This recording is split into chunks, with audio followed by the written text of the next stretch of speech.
Ya, halo pemirsa, apa kabar Anda hari ini? Langsung dari studio IDX Channel Jakarta, saya Prasetyo Wibowo kembali hadir dalam Market Review, program yang mengupas isu-isu yang menjadi penggerak ekonomi di Indonesia. Live streaming kami bisa Anda saksikan juga di idxchannel.com. Dan pemirsa, langsung saja kita mulai Market Review selengkapnya.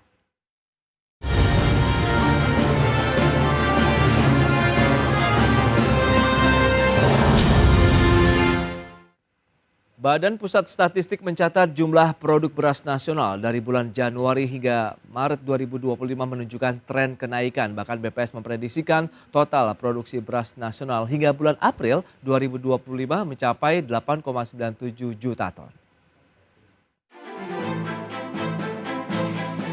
Badan Pusat Statistik mencatat produksi beras di tanah air pada bulan Januari 2025 mencapai 1,24 juta ton. Jumlah tersebut mengalami peningkatan sebanyak 370.000 ton atau 42,21% dibandingkan produksi beras tahun 2024 lalu yang sebesar 870.000 ton. BPS memproyeksikan jumlah produksi beras nasional dari bulan Januari hingga April 2025 bisa menyentuh 13,94 juta ton, di mana jumlah tersebut mengalami pertumbuhan sekitar 26% dibandingkan dengan periode sama tahun sebelumnya. Adapun provinsi penyumbang terbesar dari produksi beras nasional di periode Januari hingga April 2025, yaitu Jawa Timur sebanyak 2,77 juta ton, Jawa Tengah 2,35 juta ton, Jawa Barat 1,96 juta ton, dan Sulawesi Selatan 1,08 juta ton. Dengan demikian, Pulau Jawa masih menjadi sentra produksi beras nasional. Sementara itu, Kementerian Pertanian telah menyiapkan langkah strategis guna mempercepat pencapaian swasembada pangan. Dan di tahun 2025 ini Kementerian Pertanian terus memperkuat cetak sawah, optimalisasi lahan, hingga dukungan sarana dan prasarana produksi pertanian. Dari Jakarta, Tim Liputan IDX Channel.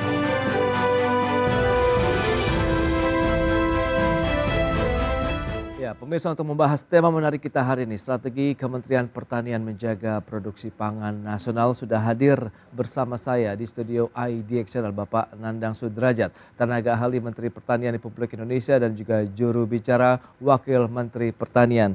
Halo Pak Nandang, apa kabar? Alhamdulillah. Terima kasih atas kehadirannya hari ini di studio IDX Channel. Tapi sebelum membahas lebih jauh, Pak Nandang, saya ingin juga memberikan informasi terlebih dahulu nih kepada pemirsa bagaimana update dari Anda nih terkait dengan produksi bahan pangan pokok kita, begitu apalagi saat ini momentumnya Ramadan kemudian menjelang Lebaran nanti. Begitu. Silakan. Ya, syukur alhamdulillah bahwa memang ini bukan kerja sesaat hari ini, tetapi memang sudah dipersiapkan oleh Kementerian Pertanian melalui Komando Pak Menteri bersama Pak Wamen. Jadi capaian produksi hari ini atau di Januari sampai nanti Maret ada panen raya itu memang hasil kerja tahun 2024 yang lalu. Itu kurang lebih dari, karena kan gini, cut off-nya itu di September. Jadi Oktober, November, itu Desember itu adalah musim tanam ketiga. Tapi kebanyakan pada tahun kemarin itu ada di November dengan Desember. Jadi wajar kalau sekarang panen, mulai dari akhir Februari kemarin, nanti panen rayanya malah di bulan Maret ini. Jadi pada bulan puasa itu akan dicapai panen raya gitu. Itu hasil tanam di November Desember gitu. Ya. Baik, baru dirasakannya berarti di tahun 2025 inilah begitu ya. Perhitungannya pun begitu. Jadi yang tahun ini tuh memang BPS tuh menghitungnya dari ini hasil tanam kemarin, tetapi dicatatnya itu tahun ini masuknya gitu. Betul. Ya. Nah, kalau kita lihat dari sisi bahan pangan begitu yang saat ini, adakah yang mengalami kendala nih Pak dari sisi produksi maupun pendistribusiannya ke masyarakat? Kendala utama secara keseluruhan sebenarnya perubahan iklim global. Itu yang membuat pola tanam berubah. Dan tahun kemarin itu kan sebenarnya ada El Nino. Loh, kenapa tahun ini bisa target beras itu bisa tercapai, malah sedikit melampaui itu karena memang Kementerian Pertanian melakukan sebuah upaya di mana diluncurkan program pompanisasi, pipanisasi, irigasi perpompaan dengan cara merefocusing anggaran. Jadi anggaran rapat-rapat segala macam itu ditiadakan yang di hotel-hotel. Jadi Kalau bicara efisiensi, Kementerian Pertanian tuh dari tahun kemarin sudah melakukan refocusing untuk menjaga stabilitas produksi pangan dan hasilnya sekarang bisa dibuktikan gitu. Oke, nah ini menarik, berarti upaya yang sudah dilakukan sejak lama begitu ya untuk menjaga produksi bahan pangan. Lantas kalau kita bicara mengenai iklim, cuaca ekstrim yang terjadi beberapa waktu terakhir ini kan juga merendam ada beberapa sentra produksi pangan kita begitu. Nah ini bagaimana, Manandang? Memang musim hujan sekarang seperti di daerah Pantura, Pantura Jawa lah, terutama dari Karawang, Bekasi sampai ke Indramayu, Jawa Barat tuh sampai ke Jawa Tengah, itu memang banyak lahan yang tergenang banjir. Tetapi mudah-mudahan ini dalam waktu dekat ini sudah mulai surut dan itu memang adalah ribuan hektar itu terjadi. Padi sudah ditanam, terkena banjir, ya mati. Sekarang adalah yang sudah mulai olah lagi lahan. Karena cuaca ekstrimnya begini. Di 3 kecamatan Indramayu malahan petani ada yang teriak-teriak, nggak ada hujan. Oh justru ada beberapa daerah justru tapi kering. di tetangga sebelahnya justru hujan besar gitu. Dan itu yang terendam gitu. Nah itu makanya perubahan iklim global ini sangat berpengaruh kalau menurut kami gitu. Nah itu dia, itu kan harus diantisipasi ya Pak Nanang. Nah ini langkah dari Kementan sendiri apa Pak kalau menyikapi kondisi saat ini? Kementan melakukan pendekatan secara terintegrasi, jadi holistik, melibatkan semua pihak yang ada di stakeholder yang ada di pertanian. Satu, Kementan telah meluncurkan sebuah program pompanisasi, di mana itu pompa disebar ke seluruh Indonesia, terutama ke sentra-sentra produksi beras, padi, dengan cara untuk menanggulangi kekeringan yang tahun kemarin dan sekarang juga sudah dipersiapkan. Terus kedua ada sistem irigasi pipanisasi, ada sistem irigasi perpompaan. Karena harus diakui bahwa dalam pasca reformasi ini infrastruktur pertanian rusak. Jaringan irigasi sehingga selain karena memang perubahan iklim, jaringan irigasi yang rusak, contoh di Jawa Barat itu mencapai 47%, itu menyebabkan di layanan di hulu irigasi itu banyak yang kekeringan karena air tidak sampai, yang bocor lah, yang sudah tidak terpelihara, ada sedimentasi segala macam, banyak persoalan gitu. Nah itu dia, kan kalau kita bicara mengenai infrastruktur juga butuh waktu, kemudian butuh pendanaan ya Pak Nandang ya. Kita bahas nanti di segmen berikutnya, kita akan jeda dulu sebentar ya. Dan pemirsa, kami akan segera kembali usai pariwara berikut ini.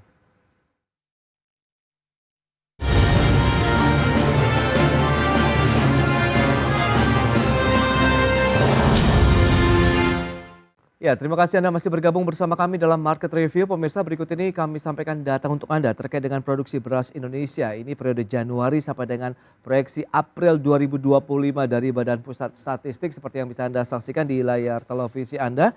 Januari 1,24 juta ton, kemudian meningkat di Februari 2,25 juta ton. Di bulan Maret ini proyeksinya mencapai 5,48 juta ton dan April 4,96 juta ton. Dari sisi produksi beras begitu ya di tanah air. Dan selanjutnya kita lihat bagaimana dengan luas panen padi Indonesia. Ini periode yang sama Januari sampai dengan April 2025.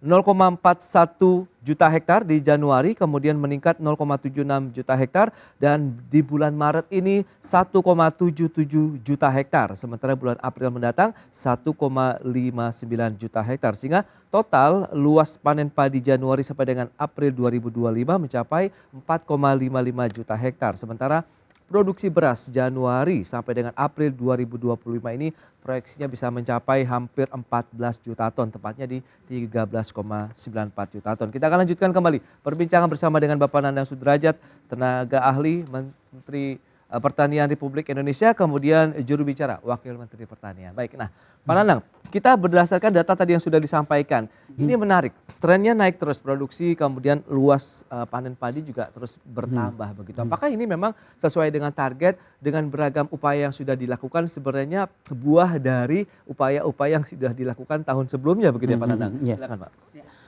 Ya kalau dilihat proyeksi panen Maret dari BPS, terus dari Januari, Februari, Maret, April, apabila proyeksi produksi berasnya dengan luas baku yang panen itu memang jadi linier gitu kan. Oke. Jadi memang sudah dalam perhitungan bahwa Maret ini adalah panen raya. Oke. Nah, nanti April turun lagi itu karena setelah kan yang Maret panen itu pasti olah tanah tanam lagi. Oke. Yang April juga begitu berlanjut karena sebagai sebuah upaya keberlanjutan supaya memang ketersediaan beras ini tetap mencukupi gitu. Oke. Tuh.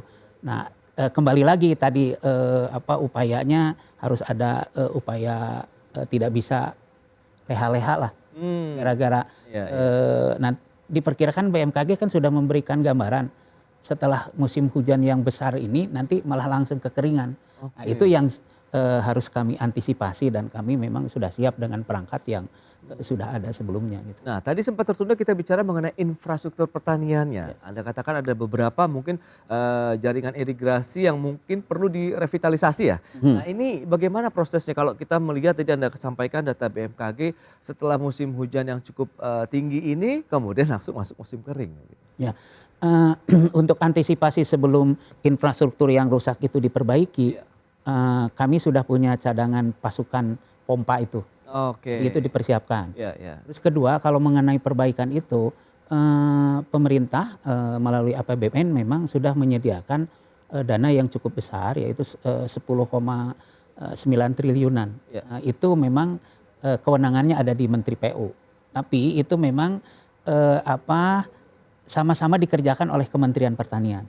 Jadi kemarin bulan Desember ini kami melakukan pendataan infrastruktur fasilitasi irigasi. Oke. Dan itu bottom up sifatnya.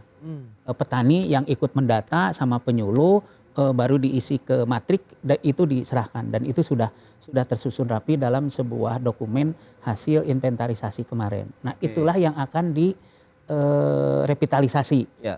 Baik rehab maupun normalisasi. Nah, jadi dananya sudah ada itu, tapi karena memang kan kemarau ini akan segera datang ya pasukan pompa dan pipa serta irpom tadi yang akan kami gerakkan gitu. Oke, berarti masih menjadi andalan dari sisi pompanisasi tadi ya? Ya, sebelum itu selesai digarap itu. Oke, nah selama ini yang masih menjadi sentra-sentra produksi bahan pangan Indonesia itu masih sama kah? Kalau data BPS kan ada Jawa Barat, Jawa Timur, Jawa Tengah begitu Pak? Ya, sampai saat ini memang Pulau Jawa masih jadi sentra.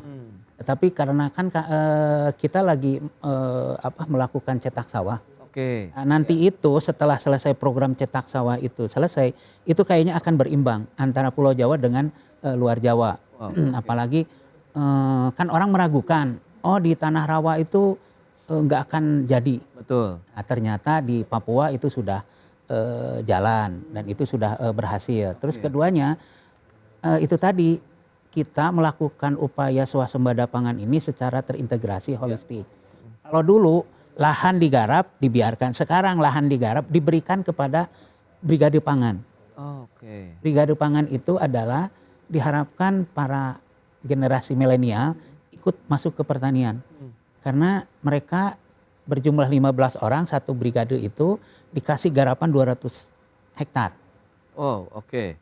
Nah, itu dalam rangka upaya cetak sawah lalu dilakukan pengolahan. Memang pelakunya sudah ada gitu. Dan kita dorong, katakanlah ini bisa dibilang regenerasi para petani nasional gitu. Nah, selain cetak sawah, kemudian tadi yang infrastrukturnya juga terus ditingkatkan. Bagaimana dengan pemanfaatan teknologi pertaniannya sendiri ini, Pak Nanang? Ya, jadi gini, swasembada pangan yang harus dicapai oleh Indonesia itu tidak terlepas dari harus membangun ekosistem pertanian yang kuat. Oke. Mulai dari regulasi, terus infrastruktur, ketiga alat pertanian, keempat pelakunya. Nah, ini mengenai ini semua itu memang sudah dikemas dalam sebuah rancangan program jangka panjang.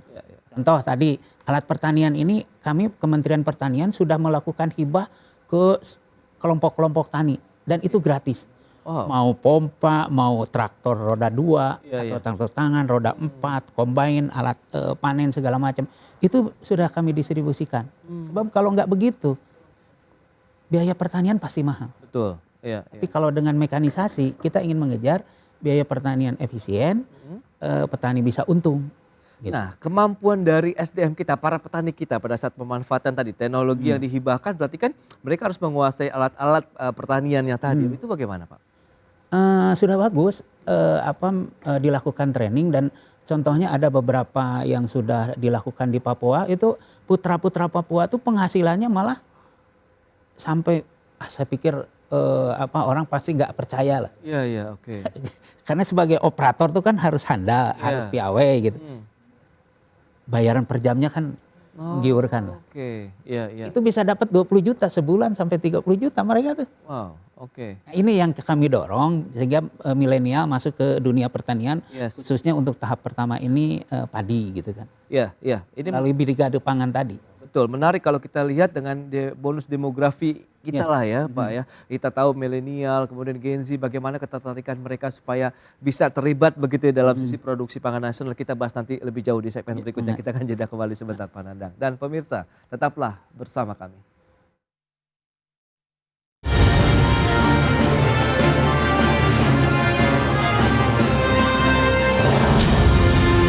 Ya, Anda masih menyaksikan Market Review. Kita lanjutkan kembali perbincangan bersama dengan Bapak Nandang Sudrajat, tenaga ahli Menteri Pertanian Republik Indonesia dan juga juru bicara Wakil Menteri Pertanian. Baik, Pak Nandang, kalau kita bicara mengenai bonus demografi Indonesia tadi, ini kita tahu memang sekarang teknologinya teknologi modern, digital, kemudian bagaimana sih upaya Kementan sebagai bagian daripada strategi untuk bisa menjaga produksi pangan nasional begitu dengan melibatkan nih generasi-generasi muda Indonesia tuh upayanya apa saja sehingga ya mereka ikut tertarik, ikut terlibat begitu. Ya, terutama di optimalisasi lahan dan cetak sawah, kami memang sudah menghimpun puluhan ribu orang sudah daftar. Mendaftar sebagai brigade pangan, yaitu adalah sebuah kelompok yang dibentuk khusus diarahkan untuk menggarap 200 hektar lahan hasil cetak sawah.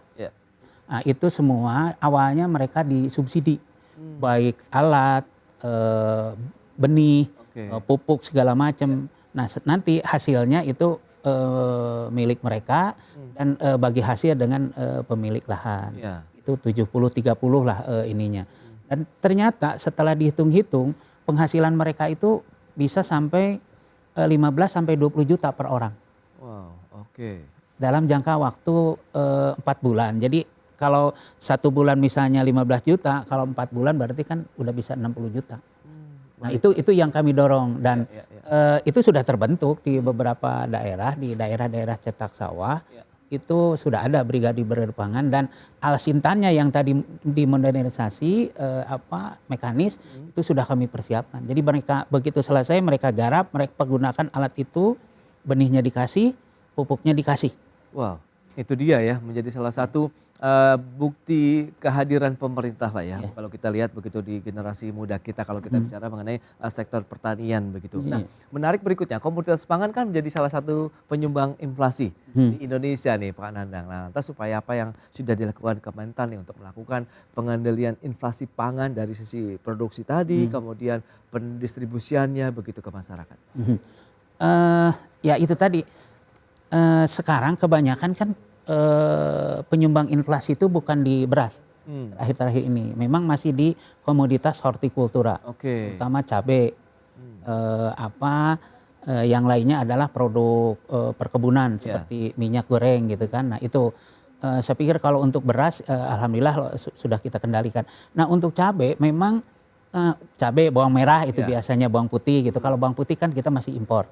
90% masih impor. Tapi kalau untuk bawang merah kita swasembada, cabai, ya itu tadi kadangkala petani itu menanamnya ini yang harus kita bina dan kita juga harus disiapkan mungkin dari pemerintah itu harus siap begitu panen raya. Ini bagaimana nih off-takernya atau apakah dibeli seperti beras seperti padi oleh Bulog gitu. Ini ke depan harus kami lagi rancang itu terutama untuk cabai lah yang bisa sampai mencapai 100.000, 150 gitu kan. Nah, ini karena memang ya itu tadi ada panen raya yang bareng di setiap tempat. Ke depan kita pikirkan bagaimana cabai ini supaya bisa dikeringkan. Karena banyak sekarang kebutuhan bumbu dengan memakai cabai kering. Oke. Daripada kita impor ya kita olah itu. Nah itu kedepannya itu akan kita lakukan itu. Baik, baik. Nah, kondisi dengan seperti saat ini, Anda melihat upaya-upaya yang sudah dilakukan begitu, lantas bagaimana dengan kepastian ketersediaan bahan pangan kita begitu. Ramadan, kemudian sampai mungkin sepanjang tahun 2025 ini sudah dipastikan cukup tersedia begitu Pak? Insya Allah kalau untuk tahun 2025 bahkan nanti kan kita kami punya rencana program jangka menengah ya. Oke. Tahun ini itu aman lah. Aman. Aman sampai tahun depan karena memang apalagi nanti fasilitasi irigasi yang sudah dianggarkan akan direhabilitasi selesai tahun ini tahun 2026 makin siap gitu. Oke. Infrastruktur irigasinya gitu. Selain cadangan tadi yang pasukan pompa gitu kan ada gitu. Aman lah insya Allah. Baik, berarti kalau kita bicara mengenai tantangan utama adalah memang perubahan iklim tadi, Ya. kemudian sarana prasarana dari sisi pertanian begitu yang masih perlu direvitalisasi Pak. Ya. SDM sendiri tadi sudah cukup mumpuni Pak? Ya SDM itu yaitu tadi melalui Brigade Pangan kita kan mendidik para petani baru. Ada regenerasi baru. Prosesnya dipandu di lapangan atau gimana Pak? Prosesnya memang langsung praktek di lapangan. Selain itu ada training juga sebelumnya. Iya. Wow. Ada training juga. Baik, ini menarik. Lantas optimisme Anda nih terkait dengan ketersediaan pasokan pangan, pendistribusian pangan ke depan begitu yang sudah diharapkan menjadi suatu sistem yang terintegrasi begitu. Seperti apa nih Pak? Ya itu tadi contoh lah tahun kemarin itu ada carut marut pupuk. Nah kita coba integrasikan dengan semua stakeholder, dikaji, didiskusikan di tingkat para pengambil kebijakan yang lebih tinggi, terutama di kebijakan presiden. Nah itu pupuk itu sekarang disederhanakan. Itu kan kebijakan. Awalnya itu pupuk yang carut marut itu diatur oleh 145 buah regulasi. 145 Pak? Ya, di 12 kementerian dan lembaga. Nah, sekarang disederhanakan. Nah, itu salah satu upaya. Karena kan gini, pertanian itu di tengah. Di hulu itu ada pengairan dan pupuk. Pengairan tadi sudah ada fasilitasi irigasi yang akan kita perbaiki sekarang. Ada program perpompaan segala macam. Ada pupuk. Kalau padi misalnya, padi saja. Begitu ditanam nggak ada air kan mati. Begitu padi ditanam ada air tidak dipupuk kan pertumbuhannya kurang bagus. Jadi ini memang diintegrasikan pengairan, pupuk langsung ke petani melalui Gapoktan, nantinya melalui koperasi karena Gapoktan kan bukan lembaga usaha. Koperasi. Nah, kita di tengah. Nah, kalau ini sudah terpenuhi, ini tenang. Tinggal nanti hasil panennya seperti apa? Ada bulog. Nah, sekarang kan sudah ada harga patokan pembelian itu 6.500. Kalau di satu tempat panen itu kurang dari 6.500, bulog wajib. Jadi ini sudah kita, pertanian sudah dirancang hulu, prosesnya hilirnya sudah dipersiapkan. Dan yang pasti juga akhirnya tingkat kesejahteraan petani pun sudah terjamin ya. Dengan sistem yang ada tadi begitu ya Pak? Dengan sistem yang ada dengan harga 6.500 gabah kering panen. Itu sudah untung. Baik, itu dia banyak sekali informasi yang sudah disampaikan Pak Nandang Sudrajat terkait dengan beragam upaya yang sudah dilakukan Kementerian Pertanian untuk menjaga bagaimana daya tahan pangan kita begitu ya, terutama di Ramadan kemudian sampai dengan tahun-tahun ke depan yang disampaikan tadi sudah cukup aman lah paling tidak di tahun 2025 ini. Baik, Pak Nandang terima kasih banyak atas informasi update yang sudah disampaikan nih kepada pemirsa IDX Channel pada hari ini. Ya pemirsa, jangan beranjak dari tempat Anda karena sesaat lagi kami masih akan kembali dengan tema menarik lainnya terkait dengan menilik wacana perubahan tarif royalti mineral dan batu bara. Terima kasih.